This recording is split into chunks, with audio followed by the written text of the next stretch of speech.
ಹೆಮ್ಮೆಯ ಸರದಾರರು ನಮ್ಮ ಚಂದ್ರಶೇಖರ್ ಕಂಬಾರರು. ಕರುನಾಡ ನಮ್ಮ ಹೆಮ್ಮೆಯ ಸರದಾರರು, ಗೋಡಗೇರಿಯ ಕುವರರು ನೆಚ್ಚಿನ ಚಂದ್ರಶೇಖರ್ ಕಂಬಾರರು. ಹುಕ್ಕೇರಿ ನೆಲದ ಜನಪದರ ಮುಕುಟ ತೊಡಸಿದರಿದಕ್ಕೆ ಕಂಬಾರರು ಕಿರೀಟ.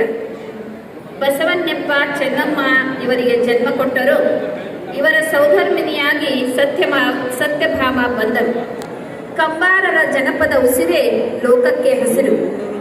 ಜನಪದ ಸಾಹಿತ್ಯಕ್ಕೆ ಹೊಸ ನಾವೀನ್ಯತೆ ಕೊಟ್ಟರು. 2010ರಲ್ಲಿ 8ರ ಗಂಟು ಬಿಚ್ಚಿದರು.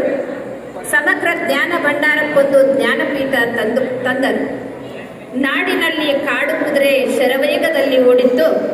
ಸಂಧ್ಯಾಬಾಳ್ಯ ಜೋಕುಮಾರಸ್ವಾಮಿ ನಾಟಕ ಮಸ್ತಿತ್ತು. ಕರಿಮಾಯಿ ಹುಲಿ ನೆರಳಿನ ಛಾಯೆ ಇದಾಗಿತ್ತು. ಕಿಟ್ಟಿ ಕತೆ ಇವೆಲ್ಲ ಜಾನಪದರಿಗೆ ಆಗರವಾಗಿತ್ತು. ಜಾನಪದ ವಿಶ್ವಕೋಶಕ್ಕೆ ಜನಪದ ಭಾಷೆ ಬರೆದಾಗಿತ್ತು. ಹಂಪಿ ವಿಶ್ವವಿದ್ಯಾಲಯಕ್ಕೆ ಪ್ರಥಮ ಕುಲಪತಿಯಾಗಿ ಮಾಡಿಯಾಗಿತ್ತು. ನಮ್ಮಯ್ಯ ಕಂಬಾರರು ಖ್ಯಾತಿ ಗಳಿಸಿಯಾಗಿತ್ತು. ಸರಳ ಸಂಚನಿಕೆಯ ಕಾಯಕ ಕುಸುಮ ಅರಳಿಯಾಗಿತ್ತು. ಸಾಹಿತ್ಯ ಲೋಕಕ್ಕೆ ನಕ್ಷತ್ರಗಳಂತೆ ಬೆಳಕು ತಂದವರು. ತಮ್ಮ ಸಾಹಿತ್ಯದಲ್ಲಿ ಒಂದಾಗಿ ಬಾಳಿ ಎಂದು ಹೇಳಿ ಸಹೃದಯಿಯವರು. ತಮ್ಮ ಸಾಹಿತ್ಯದಲ್ಲಿ ಒಂದಾಗಿ ಬಾಳಿ ಎಂದು ಹೇಳಿದ ಸಹೃದಯಿಯವರು. ಅವಕಾಶಕ್ಕಾಗಿ ಧನ್ಯವಾದಗಳು.